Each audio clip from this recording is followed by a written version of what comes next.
My husband slapped me when I told him I was pregnant. Evan and I had been trying to have a baby for 2 years.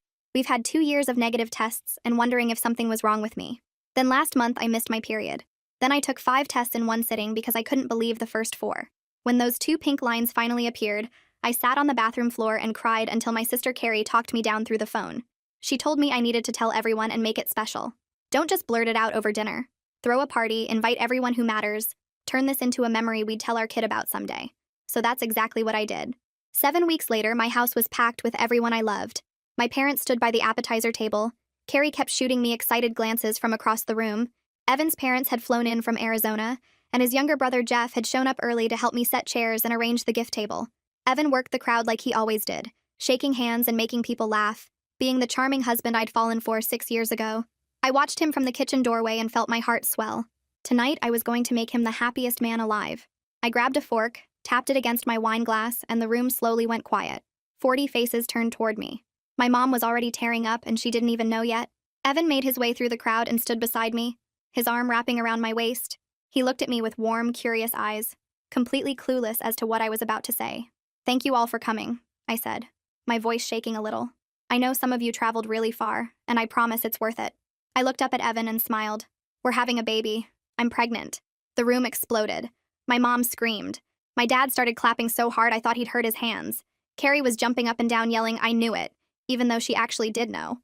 Everyone was hugging and crying, and the energy in that room felt like pure love. I turned to Evan, expecting him to lift me up or spin me around or do something romantic. Instead, he was frozen. His arm had dropped from my waist. His face had gone completely white. "Evan?" I reached for him. "Baby, aren't you excited? We're finally going to be parents." And that's when it came. The slap to my face that hit so hard I crashed backward into the gift table. The pain was instant and blinding, like someone had taken a hot skillet and pressed it flat against my skin. The music kept playing for 3 more seconds before someone killed it, and then there was nothing. Just silence. Just the ringing in my ear where his hand had landed. I looked up at my husband from the floor and didn't recognize the man standing over me. His face was twisted into something ugly, his chest heaving, his hands clenched into fists at his sides. "You cheating whore!" he yelled. "You really thought you could pass off someone else's baby as mine?" I couldn't speak. My cheek was on fire and my brain couldn't process what was happening. "Evan, what are you talking about?" I finally managed. "I've never cheated on you. I would never do that to you." He laughed and it sounded like something breaking. "Stop lying." He was screaming now, veins bulging in his neck, spit flying from his mouth. "You can't be pregnant with my baby Marina. I had a vasectomy 4 years ago before we even got married. I can't have babies." The words hit me harder than his hand did. A vasectomy. 4 years ago. He'd been letting me cry over negative tests for 2 years, knowing the whole time it was impossible. "So whose is it?" he continued, his voice getting louder. "Who have you been sleeping with behind my back? How long has this been going on?" The room was still dead silent. My mother had her hand over her mouth, tears streaming down her face. My father looked like he wanted to end someone but couldn't make his legs move. And then someone was kneeling beside me, warm hands on my shoulders, helping me sit up, brushing glass away from my dress. I looked and it was Jeff, his face pale with shock as he stared at his brother like he was seeing a monster. "What the hell is wrong with you?" Jeff said, his voice shaking with anger. "You just hit your pregnant wife in front of everyone." He helped me to my feet and positioned himself between me and Evan like a shield.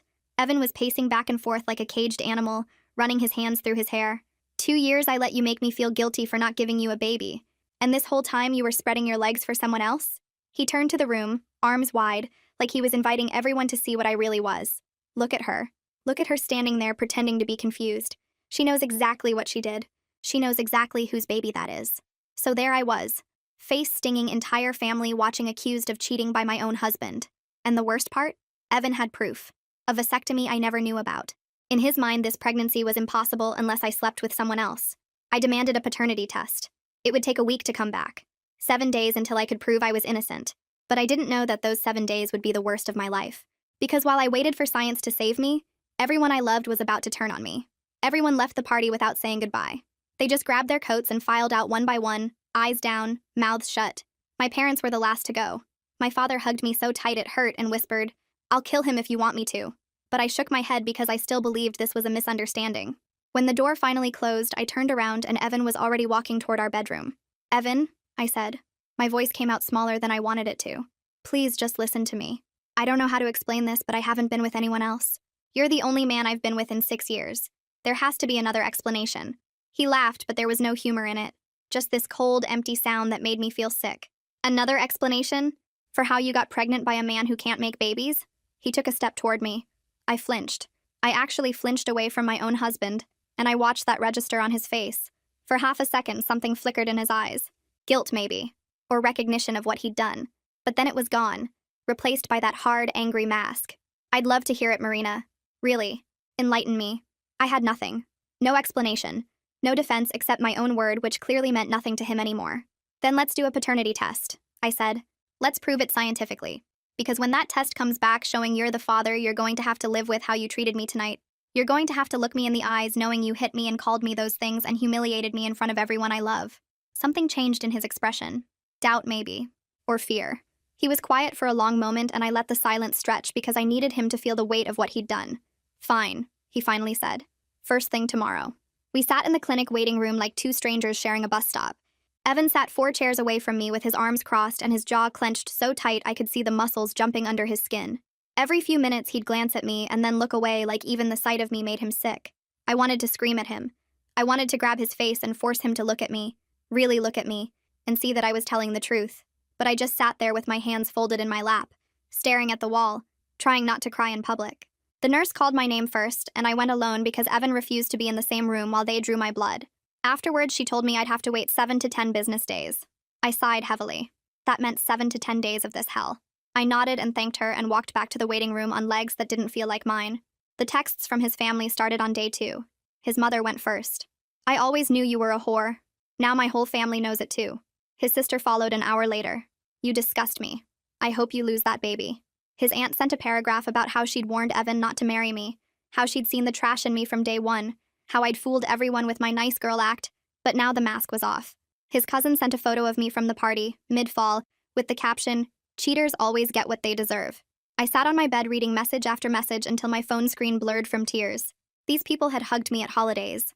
They'd sent me birthday cards. They'd told me I was part of the family.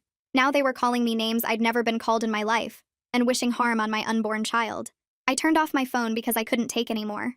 Carrie came over that afternoon and found me still in bed. She climbed in next to me like we were kids again and held me while I cried. You need to leave him, she said softly. He hit you, Marina. In front of witnesses. You could press charges.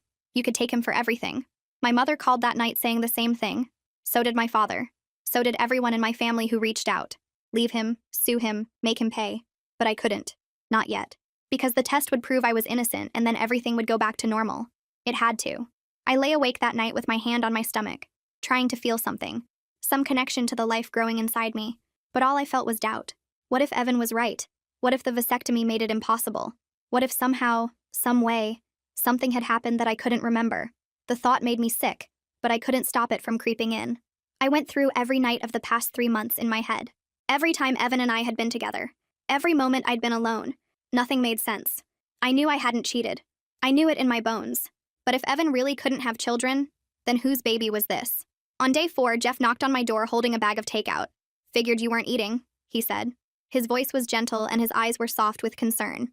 I hadn't showered in 2 days. I was wearing the same sweatpants I'd slept in, and my hair was tangled into a mess on top of my head. I looked like a mess. But Jeff didn't seem to notice or care. He just stood there on my porch waiting patiently for me to let him in. And I did. We sat at the kitchen table and Jeff unpacked containers of lo mein and fried rice and orange chicken. He didn't ask me what happened. He didn't ask me to explain myself or defend myself or prove anything. He just handed me a fork and said, "Eat something, please." So I did. Small bites at first because I had zero appetite. But the food was warm and the company was warmer, and slowly I started to feel almost human again. Jeff talked about stupid things. A movie he'd seen last week. A coworker who kept microwaving fish in the office and stinking up the whole place. His neighbor's dog that barked at 3 in the morning every single night. He filled the silence with easy conversation that didn't require anything from me except to listen. And when I finally started crying, which I knew I would, he didn't panic or pull away. He just moved his chair closer and put his arm around my shoulders and let me fall apart.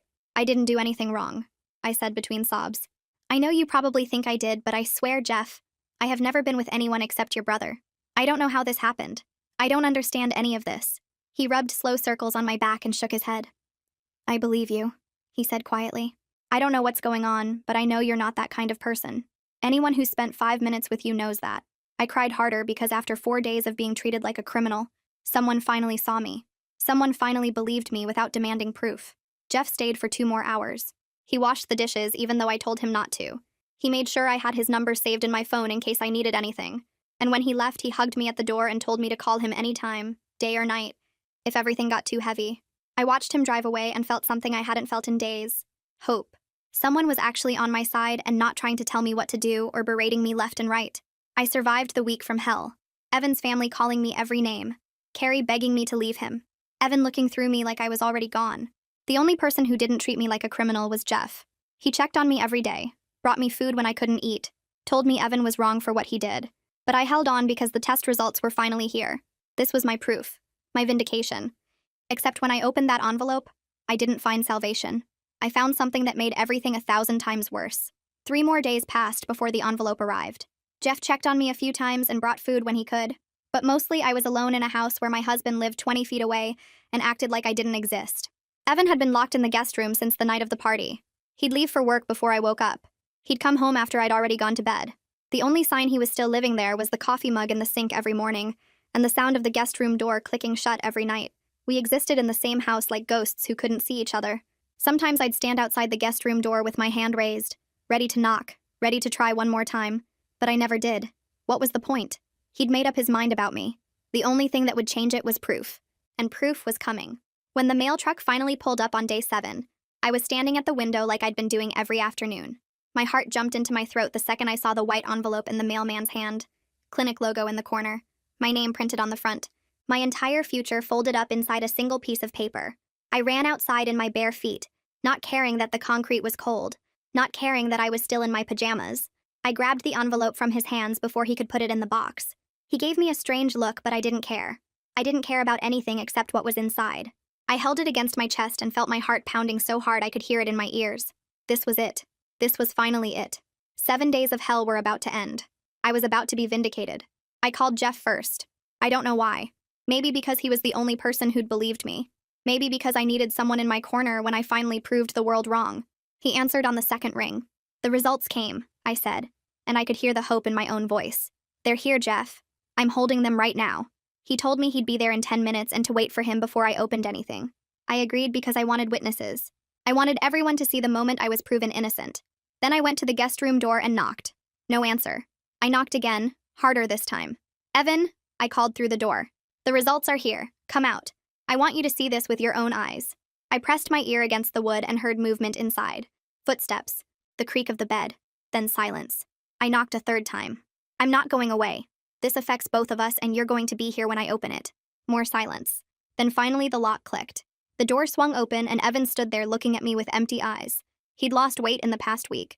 His face was pale and there were dark circles under his eyes like he hadn't been sleeping either.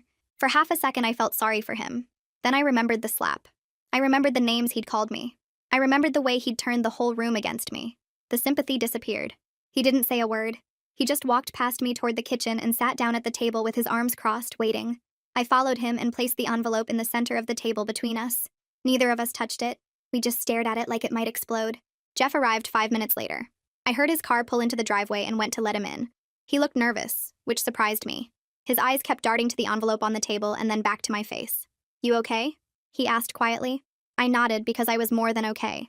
I was ready. I was finally going to prove that I hadn't done anything wrong. He followed me into the kitchen and froze when he saw Evan sitting there. The two brothers looked at each other for a long moment. Something passed between them that I couldn't read. Then Jeff pulled out a chair and sat down, positioning himself closer to me than to Evan. You haven't opened it yet, Jeff said, stating the obvious. I shook my head. I wanted witnesses. I wanted both of you to watch me open it so no one can say I tampered with anything. So no one can claim I switched the results or forged something or whatever other accusation might come next. I looked directly at Evan when I said that last part. He didn't react. Just sat there with his arms crossed and his jaw tight, staring at the envelope like he was trying to set it on fire with his eyes. Jeff reached across the table and put his hand over mine. His palm was warm against my cold fingers. Whatever happens, he said softly, I'm here, okay? No matter what that paper says, I'm not going anywhere. I squeezed his hand and thanked him for being the only person who'd stood by me through this nightmare, for the only person who'd believed me when everyone else had already decided I was guilty. Evan's eyes locked onto our hands and something dark flickered across his face. His jaw tightened even more. His nostrils flared. Seriously? He laughed, but there was no humor in it. Just ice. I'm sitting right here and you're holding hands with my brother? Should I even bother reading those results, or do I already have my answer? I pulled my hand away from Jeff's and stood up so fast my chair scraped against the floor. The sound was loud in the quiet kitchen. "Don't you dare," I said, and my voice came out stronger than I expected. "Don't you dare twist this into something it's not. Your brother is the only person who's been kind to me while you've been treating me like garbage. He's been bringing me food because I can't eat. He's been checking on me because you won't even look at me. So don't you stand there and act like I'm doing something wrong by accepting basic human kindness from the only person who's offered it." Evan rolled his eyes. "Just open the envelope, Marina. I don't have all day to listen to your excuses." I took a deep breath and picked up the envelope.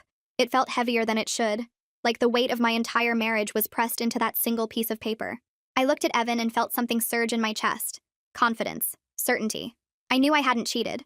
I knew I hadn't been with anyone else. Whatever was in this envelope was going to prove it. And then he was going to have to look me in the eyes and apologize for everything he'd put me through. I held on to that image as I slid my finger under the seal. The sound of the paper tearing was impossibly loud. I pulled out the single sheet inside and unfolded it slowly, savoring the moment. This was it. This was my vindication. My eyes scanned the words at the top. Medical terminology. Reference numbers. My name. Evan's name. And then the results. I read them once. My brain didn't process what I was seeing. I read them again. The words were the same, but they still didn't make sense. I read them a third time and the paper started shaking in my hands. No. No, no, no, no, no. This wasn't right. This couldn't be right. There had to be a mistake. A typo. A mix-up at the lab. Something. Anything. Because what I was reading was impossible. "What does it say?" Evan demanded. His voice cut through the fog in my brain. "Read it out loud. I want to hear you say it." I opened my mouth, but nothing came out. My throat had closed up. My lungs had stopped working. The room was tilting sideways, and I had to grab the edge of the table to keep from falling over.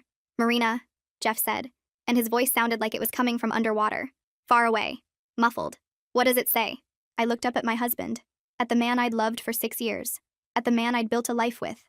At the man who was waiting for me to confirm everything he already believed about me. Tears were streaming down my face, and I couldn't stop them. "It says you're not the father."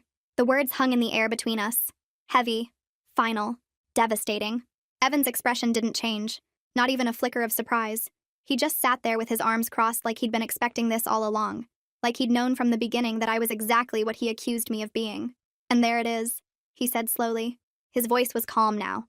Almost peaceful. Like a storm that had finally passed. "The proof. You've been cheating on me this whole time, and now you can't hide it anymore." He stood up slowly and put both hands on the table, leaning toward me until I could see every line of anger on his face. "So who is it? Huh? Who's the lucky guy? Someone from work? Some random guy you met at a bar? An ex-boyfriend you never really got over?" He was getting louder with each question. "Tell me, Marina. I deserve to know whose baby you're carrying in my house. Whose baby you tried to trick me into raising as my own." "I don't know," I sobbed. The words came out broken and desperate. "I don't understand. I haven't been with anyone else, Evan. I swear on my life I haven't been with anyone else. There has to be a mistake. The lab made an error. We need to take another test. We need to—" He slammed his fist on the table so hard the envelope jumped and my whole body flinched. "The test isn't wrong!" He was screaming now, full volume, veins bulging in his neck just like the night of the party. "Science doesn't lie, Marina. DNA doesn't lie. The only liar in this room is you." He pointed his finger in my face and I could see his hand shaking with rage. "You've been lying to me for months, maybe years, and now you're standing there crying like you're the victim? Like I'm the bad guy for being angry that my wife got pregnant by another man? I didn't do this," I screamed back at him. Something inside me broke. All the fear and confusion and desperation came pouring out as rage. "I don't know how this happened, but I didn't do this. I have never been with anyone except you. Not once in 6 years. I don't understand what's happening, but I know I didn't cheat. You have to believe me, Evan. Please." I grabbed his arm, desperate for him to see me. Really see me. To look past his anger and recognize the woman he'd married. The woman who loved him. The woman who would never betray him. "Please believe me. Please. I'm begging you." He shoved me away so hard I stumbled backward. My hip hit the counter and pain shot through my side. Jeff jumped up and caught me before I could fall further, his arms wrapping around me to steady me. "Don't touch me," Evan snarled, and his face was twisted into something I didn't recognize. Pure hatred. Pure disgust. "Don't ever touch me again. You make me sick. Looking at you right now makes me physically sick. I can't even stand to be in the same room as you." He turned to Jeff, who was still holding on to me, and his eyes narrowed. "And you, my own brother, sitting here holding her hand, comforting her, being her shoulder to cry on while my marriage falls apart." He took a step toward Jeff, and for a second I thought he was going to swing. "Did you know about this?" Did you know she was sleeping around behind my back? Have you two been laughing at me this whole time? Jeff's face went pale. His arms tightened around me almost protectively. I didn't know anything, he said quietly. His voice was steady, but I could feel his heart pounding against my back. I swear to you, Evan. I just came to support her when the results came in. That's all. I had no idea. Evan stared at his brother for a long moment, searching his face for something. Then he laughed. That horrible cold laugh that made my blood run cold. Support her. Right. Well, congratulations. She's all yours now. You can have her. I'm done. He turned and stormed toward the guest room. I heard drawers being yanked open, clothes being thrown, hangers clattering to the floor. Jeff let go of me and I stood there in the middle of the kitchen, frozen, tears streaming down my face, my whole body shaking so hard I thought my bones might rattle loose. This wasn't happening. This couldn't be happening. I'd been so sure, so completely certain that the test would save me, that science would prove what I already knew, prove I was innocent and faithful. Instead, the test had destroyed everything, and it hadn't even given me answers. It just told me Evan wasn't the father. It didn't tell me who was. It didn't explain how any of this was possible. It just left me standing in my kitchen with my whole life in pieces, and no idea how to put them back together. Evan came back 10 minutes later dragging 2 suitcases behind him. He didn't look at me as he walked toward the front door. His face was set in stone. His eyes were fixed straight ahead, like I was already invisible to him. Evan, wait, I begged, running after him. I grabbed the back of his shirt and he spun around so fast I stumbled backward. Don't touch me, he said through clenched teeth. What part of that don't you understand? I held up my hands in surrender, tears blurring my vision. Please, we can figure this out. We can take another test. Something is wrong. Something doesn't make sense. I know I didn't cheat Evan. I know it. There has to be an explanation. He stared at me for a long moment, and for just a second, I saw something flicker in his eyes. Doubt, maybe, or sadness, or the ghost of the man he used to be. Then it was gone, replaced by that cold, hard mask. The only thing that doesn't make sense is how I didn't see what you really were sooner. My mother was right about you.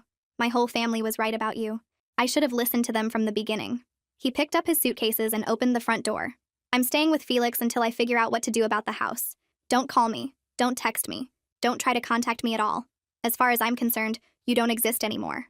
The door slammed behind him so hard the pictures on the wall rattled. Then his car started. Then he was gone. And I was alone. I collapsed onto the kitchen floor and cried so hard I thought I might shatter into 1,000 pieces. Jeff knelt down beside me and tried to put his arm around me, but I pushed him away. I didn't want comfort. I didn't want kindness. I wanted answers. Because I knew I hadn't cheated. I knew I hadn't been with anyone else. I had never let another man touch me in 6 years of marriage. So how was this possible?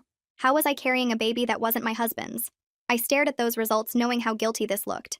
Evan was gone. He wouldn't even let me explain. He had already decided I was a cheater and a liar. But I still had no idea how this happened. I didn't know that Carrie was about to ask me a question that would change everything. A question I should have asked myself weeks ago. I called Carrie before the sun came up. She answered on the first ring like she'd been waiting by the phone all night. The results came back, I said. My voice was raw from crying. Evan's not the father. She was at my door within the hour.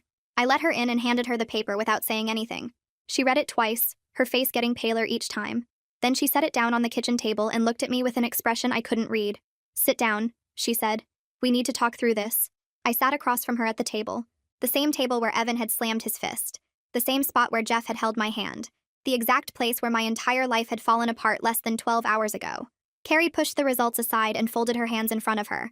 I need you to walk me through everything. Not the party. Before that. When do you think you conceived? I stared at her. What does that matter? The test says Evan isn't the father. That's the only thing that matters. Just answer the question, Marina. When do you think it happened? I tried to focus. My brain felt like it was full of static. I don't know exactly. Evan and I were together a lot during that window. We had a whole system. Ovulation tracking, temperature charts, scheduled nights. It could have been any of those times. Carrie shook her head. You're about 11 weeks along. That means conception happened roughly 9 weeks ago.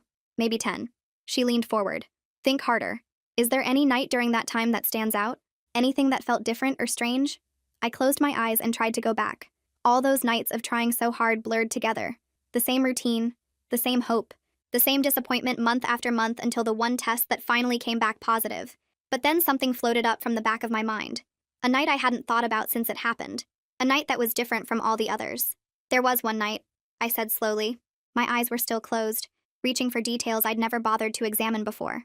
About 9 or 10 weeks ago, I woke up because Evan was shaking me, gently. Then I felt him kissing my neck. I paused, remembering. I asked if he was in the mood and he just hummed. Like a yes. And I remember wanting a baby so badly I went along with it. Carrie's voice was steady. What else do you remember? I tried to pull more from the fog. It was completely dark. We have blackout curtains because Evan's a light sleeper. I couldn't see anything, not even an outline. I paused. Something was shifting in my chest. Something uncomfortable. He never actually said anything. Not one word the whole time. Usually Evan would whisper to me, tell me he loved me, ask if I was okay. But that night it was just the hum. And when it was over, he just rolled away and went to sleep. Or I thought he did. I was so tired I passed out again right after. Carrie was quiet for a long moment. I opened my eyes and found her staring at me with an expression that made me dizzy. When she spoke again, her voice was careful, gentle, like she was trying not to break something fragile. Marina, I need you to really think about what I'm about to ask you. I felt my whole body tense. Okay. She reached across the table and took my hands. Her fingers were cold.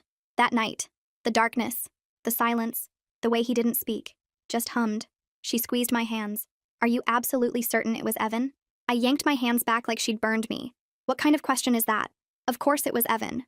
I was in my own bed, in my own house. Who else would it have been? But even as the words came out, something cold started crawling up my spine. Carrie didn't look away. You said it was pitch black. You said he never spoke. Not one word. Just a hum that could have come from anyone. She paused. How do you know it was him? Because it had to be him, I said. But my voice was shaking. He was there when I woke up in the morning. Nobody else could have gotten into our house. What you're suggesting is insane, Carrie. Completely insane. Carrie's face was pale, but her voice stayed steady. I'm not suggesting anything. I'm asking you to consider something. A possibility that would explain why you're pregnant with a baby that isn't Evan's even though you swear you never cheated. I stood up so fast my chair crashed backward onto the floor. I needed to move. I needed to get away from this conversation. I needed my sister to stop saying things that were making the walls close in around me. No, I said. I was backing away from the table. That's not possible. I would have known. I would have felt that something was wrong. I would have, but would I have? The room was completely dark. Not a single word was spoken. Just that one low hum. His hands didn't touch me the way Evans usually did. Rougher. More urgent. Less careful with me. I had told myself it was because he was half asleep. Exhaustion made people different. Sometimes intimacy didn't have to be gentle to still be love. What if it wasn't love at all? What if it wasn't Evan? Oh God, I whispered. My back hit the kitchen counter and I grabbed it to keep myself upright. Carrie. Oh my God. She was out of her chair instantly, crossing the room to catch me as my legs gave out. Her arms wrapped around me and held me up while my whole body started to shake. Breathe, she said into my hair. Just breathe. We don't know anything for sure yet. This is just a possibility. We need to think about this clearly. But I couldn't think clearly. I couldn't think at all. If Carrie was right, then an intruder had come into my home while I was sleeping. A stranger had climbed into my bed in the dark. My body had been used while I thought it was my husband. And I had gone along with it eagerly, wanting a baby so badly that I never questioned the silence. Never wondered why the darkness felt different. Never stopped to make sure the man touching me was actually my husband. Who? I choked out. The word barely made it past my throat. Who would do something like that? Who has access to our house in the middle of the night? Carrie went very still. Her arms tightened around me.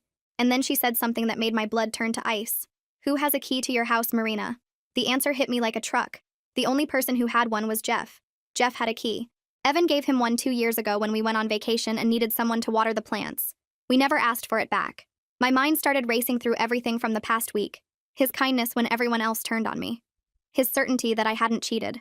Showing up at my door without being called. Sitting too close on the couch. Touching my knee. Telling me maybe my marriage falling apart was for the best. Being there when I opened the results. Holding my hand while I read the words that destroyed my life. No, I said. But even as I said it, pieces were clicking into place. Horrible pieces. Pieces I didn't want to see. Not Jeff.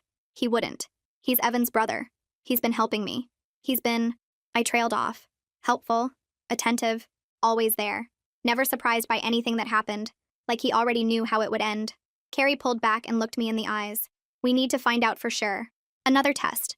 One that compares your baby's DNA to Jeff's. My hands were shaking so hard I could barely stand. And if it's him? If the test comes back positive? What do I do then, Carrie? What do I do if Evan's own brother did this to me? It wasn't Evan that night. The realization hit me so hard I couldn't breathe. Someone came into my bedroom in the dark, got into my bed, and I never knew. I thought I was trying to make a baby with my husband. I was being used by Jeff. Every visit, every kind word, every time he told me Evan didn't deserve me. He knew. He knew the whole time. Now I had to make Evan believe me. He wouldn't answer his phone. He thought I was still the villain, but I knew where he was staying. and I wasn't going to let him hide from the truth anymore. Carrie didn't have an answer. Neither did I. But I knew one thing for certain. Evan needed to hear this. He needed to know what his brother might have done. I grabbed my phone and called him. Straight to voicemail. I called again. Same thing. 5 more times I tried. Each call going nowhere. Each ring making me more desperate. He'd blocked me. Or he was ignoring me. Either way, I wasn't getting through. He's staying with Felix, I told Carrie. I know where that is. I'm going over there. She tried to stop me. Told me I should wait until I had proof. Told me showing up hysterical with accusations against his brother would only make things worse. But I couldn't wait. Every second that passed was another second Evan believed I had betrayed him. Another second Jeff got away with what he did. I grabbed my keys and ran to my car before Carrie could say anything else. The drive to Felix's apartment took 12 minutes. I spent every one of them rehearsing what I would say. How I would make Evan listen. How I would convince him that his own brother had done something unthinkable. By the time I pulled into the parking lot, my hands were shaking so badly I could barely turn off the ignition. Felix's apartment was on the 3rd floor. I took the stairs 2 at a time and pounded on the door so hard my knuckles ached. No answer. I pounded again. Evan, I yelled through the wood. I know you're in there. Open the door, please. I figured it out. I know what happened. Silence. Then footsteps. Then the door swung open and Evan stood there looking at me like I was a ghost he'd been trying to outrun. His eyes were red. His clothes were wrinkled. He looked like he hadn't slept in days. Go away, Marina. His voice was flat. Dead. I don't want to hear any more lies. I pushed past him into the apartment before he could stop me. Felix was sitting on the couch looking uncomfortable. I ignored him completely. It wasn't me, I said, turning to face Evan. I didn't cheat on you. I never cheated on you. But someone did get me pregnant. Someone who had access to our house. Someone who came into our bedroom in the middle of the night while it was pitch black and I couldn't see anything. Evan's jaw tightened. What are you talking about? I told him everything. The night I woke up to someone shaking me. The kiss on my neck. The hum instead of words. The complete darkness. The way nothing felt quite right, but I was so desperate for a baby that I didn't question it. The way whoever it was never spoke. Not once. Just that single hum when I asked if he was in the mood. Evan's face changed as I talked. The anger was still there, but it was moving away from me and toward something else. Someone else. Who has a key to our house? I asked him. Besides us. Who else can get in? I watched the realization hit him. Watched his eyes widen. Watched his hands curl into fists at his sides. Jeff, he whispered. The name came out like poison. I gave Jeff a key 2 years ago. I nodded. Tears were streaming down my face, but I didn't wipe them away. He's been so helpful this whole week, Evan. Showing up without being asked. Bringing me food. Telling me you didn't deserve me. Holding my hand when I opened those results. My voice cracked. He knew. He knew the whole time because he's the one who did it. Evan didn't say anything for a long moment. His chest was heaving. His face had gone from pale to red. When he finally spoke, his voice was barely controlled. Get in the car. We drove to Jeff's apartment in complete silence. Evan's knuckles were white on the steering wheel. His jaw was clenched so tight I could see the muscles jumping under his skin. I didn't know what he was going to do when we got there. Part of me was scared to find out. Jeff's building was a nice complex on the east side of town. We pulled into the parking lot and Evan was out of the car before I even had my seatbelt off. I ran after him as he stormed toward the entrance. He didn't buzz. He didn't call. He just waited until someone came out and caught the door before it closed. We took the elevator to the 4th floor. Evan pounded on the door with his fist. For a few seconds, nothing happened. Then the lock clicked. The door swung open. And there was Jeff. He wasn't surprised to see us. That was the first thing I noticed. No shock on his face. No confusion. No panic. He just stood there in the doorway looking calm. Almost peaceful. Like he'd been waiting for this exact moment. Hey, he said. His voice was steady. Casual. Like we'd just stopped by for a visit. Evan grabbed him by the shirt and shoved him backward into the apartment. Tell me the truth, he growled. Tell me what you did to my wife. Jeff didn't fight back. Didn't try to defend himself. He just let Evan push him until his back hit the wall. Then he looked past his brother. Directly at me. His eyes found mine and something in them made my skin crawl. Intensity. Hunger. Possession. Like he was looking at something that belonged to him. Marina, he said softly. My name in his mouth made me want to vomit. I've been waiting so long to finally tell you everything. Jeff stood in that doorway looking at us like he'd been expecting this moment his whole life. No panic, no guilt, just this calm expression that made my skin crawl. Evan demanded answers. I held my breath waiting for denials, excuses, anything that would let me pretend this was some horrible mistake. But he didn't deny it. He smiled. And what came out of his mouth next proved that this wasn't a moment of weakness or a drunken accident. This was planned. This was obsession. This was everything. The corners of Jeff's mouth curled upward in a way that made him look like a completely different person. Not the kind brother who brought me takeout. Not the gentle voice that told me everything would be okay. This smile was slow and deliberate and wrong. The kind of smile someone wears when they've been keeping a secret for years and finally get to say it out loud. "You might want to let go of me, Evan," Jeff said. His voice was steady and conversational, as if Evan wasn't pinning him against the wall with murder in his eyes. "This is going to be a long conversation, and you'll want to sit down for it." Evan's hands twisted tighter into Jeff's shirt. The fabric bunched and strained under his grip. A vein was pulsing visibly in his neck, and his breathing had gone ragged and heavy. "Start talking. Right now. Tell me what you did." Jeff didn't struggle. Didn't try to push Evan off. He just stood there against the wall, looking more relaxed than anyone in his position should be. Then his eyes slid past Evan and landed on me. I wanted to look away, but I couldn't. Something about his gaze pinned me in place. He stared at me the way a lion stares down a gazelle. It became clear I was his prey from the moment we met, and he was determined to make me his. "Fine," Jeff said softly. His eyes never left mine, even though he was answering Evan. "You want to know what I did? I'll tell you everything. But first, you should know that I'm not sorry. Not even a little bit. What I did was the best decision I ever made. My chest felt like someone was sitting on it. Every breath took effort. I pressed my back harder against the wall because my legs weren't trustworthy anymore. They felt hollow, disconnected from the rest of me. Evan slammed Jeff against the wall hard enough to make a picture frame rattle. "Talk." Jeff let out a small laugh. "Having your spare key gave me so much power. Power I've been wanting for a long time. I loved that I had access to your house, your life." He tilted his head slightly. "Your wife." The word wife came out of his mouth like he was tasting something sweet. I felt my dinner rising in my throat. Evan's whole body had gone rigid. The muscles in his arms were straining against his shirt. His jaw was clenched so tight I could hear his teeth grinding. "That night," Jeff continued, "I knew exactly what I was doing. I'd been tracking Marina's ovulation schedule for months. At every family gathering, she talked about how badly she wanted a baby.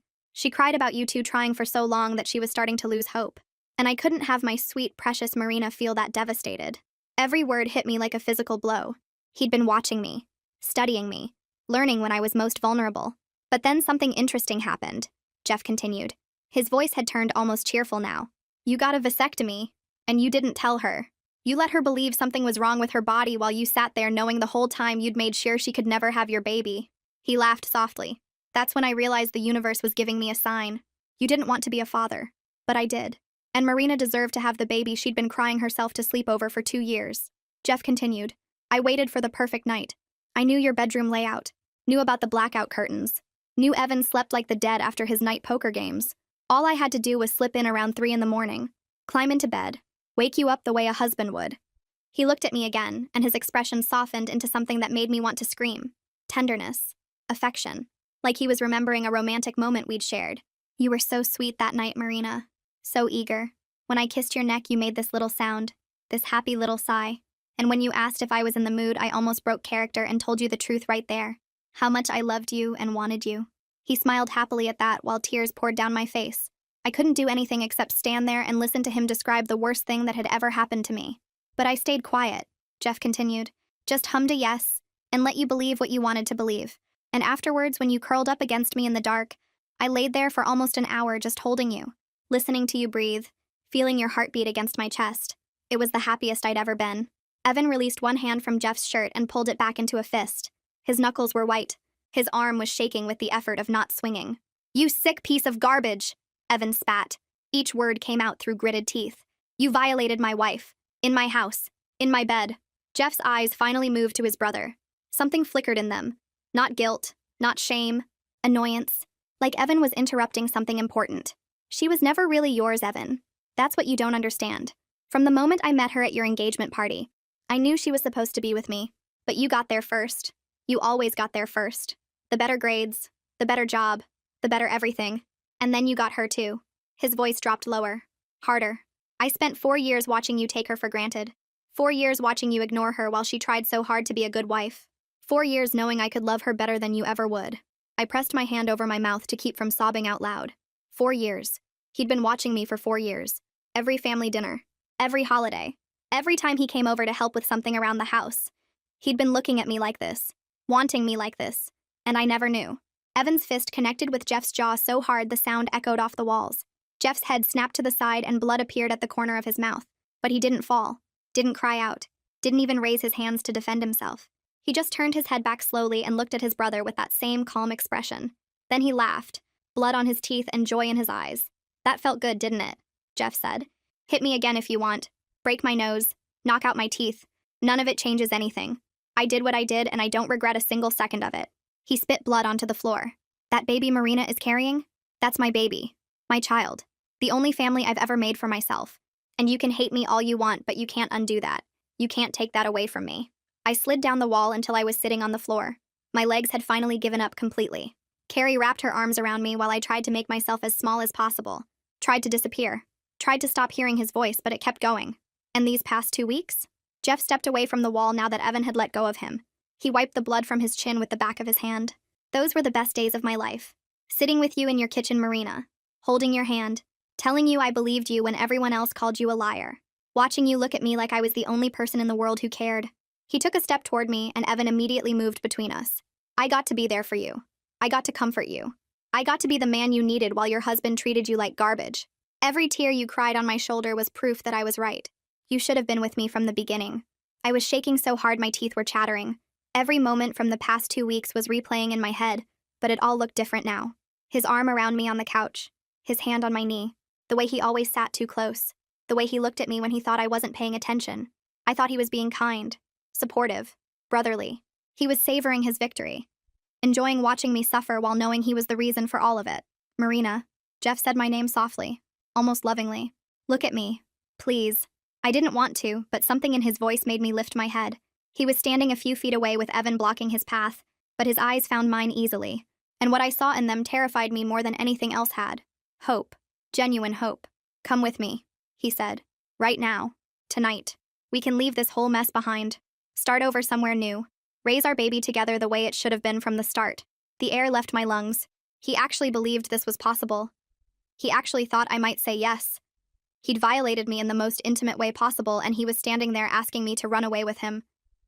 You're insane, I whispered. The words came out thin and broken. You're completely insane.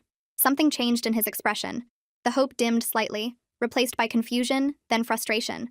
I'm offering you everything, Marina. A man who actually loves you. A father for your baby. A fresh start away from everyone who turned on you. Why would you choose to stay here with someone who hit you in front of 40 people? Evan moved so fast I barely saw it. His fist connected with Jeff's face again, and this time Jeff went down. He hit the floor hard, and Evan was on top of him instantly, punching, over and over, each blow landing with a sickening thud. You don't get to talk to her, Evan was screaming. Tears were streaming down his face. You don't get to look at her. You don't get to say her name. Do you understand me? Do you understand what you did? Jeff didn't fight back. He just laid there taking the beating with that horrible smile still on his bloody face. And between punches I heard him laughing, quiet and wet and wrong. I sat on the floor of my brother-in-law's apartment watching my husband beat him bloody, and all I could think was that even if Evan killed him right now, it wouldn't undo anything. It wouldn't erase what Jeff had done to me. It wouldn't take back that night. It wouldn't unpregnant me or unmake the baby growing inside me or give me back the life I had before. I was vindicated. Evan finally knew the truth. I wasn't a cheater. I wasn't a liar. I was a victim. But being a victim didn't feel like winning. It felt like being hollowed out from the inside. Evan finally stopped hitting him. His knuckles were split open and covered in Jeff's blood. His chest was heaving. His whole body was shaking with rage that had nowhere else to go. Jeff was still conscious, still smiling through swollen lips and bloody teeth, still looking past Evan directly at me. It was worth it, Jeff slurred. His voice was thick with blood. Every second, every punch, all of it. Because for one perfect night, you were mine, Marina, and nothing either of you do will ever change that. I let out the most blood-curdling scream. We called the police that night. They took Jeff away in handcuffs while he smiled at me through the back window of the car. I told them everything, every detail of that night, every word Jeff had said. The cop nodded and wrote things down and told me I was brave for speaking up. But brave didn't fix anything. What Jeff did to me was hard to prove in court. He never broke in because he had a key. I never said no because I thought he was my husband. The lawyer called it a he said, she said situation, even though Jeff had told us everything himself. Evan and Carrie heard it all. Didn't matter. In the end, Jeff took a deal. Some small charge about being in our house without permission. 6 months of checking in with an officer and paying a fine. No jail. Nothing that would follow him forever the way that night would follow me. Evan and I tried to fix things. For about 3 weeks, we went to a counselor.